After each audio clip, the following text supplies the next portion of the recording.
Шет тілінде, яғни ағылшын тілінде қалай тез сөйлеп, қалай тез түсінуге болады деген сұрақ бәрінің көкейінде тұрған сұрақ. Яғни көбісі курстарға барады, курстарға барғаннан кейін нәтиже жоқ. Бұл жақта нәтиже көбінесе грамматикадан сіздер аласыздар. Яғни менің басымнан да ол нәрсе өткен, және де ол нәрсе мен былай шештім.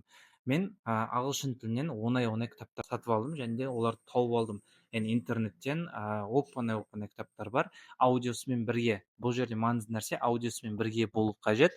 Аудиосымен бірге тауып аласыздар, бір бөлімін оқисыздар, түсінгеніңізді, былай айтқанда, түсінбеген сөздеріңізді бәрін жазып аласыздар. Осыны аудиомен тыңдайсыздар бірнеше қайтарып, содан кейін оны былай айтқанда пересказ жасауға тырысасыз. Пересказдан кейін оны тұрасыздар да сіздер қағаз жүзінде шығарма, яғни мазмұндама жазуыңыз қажет болады. Дәл осы нәрсені қайталай бере сіз деген түсінуіңіз және сөйлеуіңіз жақсарады. Яғни бұл жерде сіздер пересказ жасағанда видеоға жасаңыздар міндетті түрде.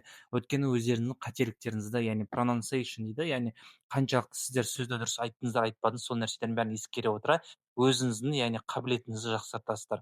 Егер видео ұнаған болатын болса, лайк басып тіркеліп кетіңіздер. Менде осы менің парақшамда сіздер шетелде оқу, саяхатта өмір сүру жайлы ақпараттар таба аласыздар.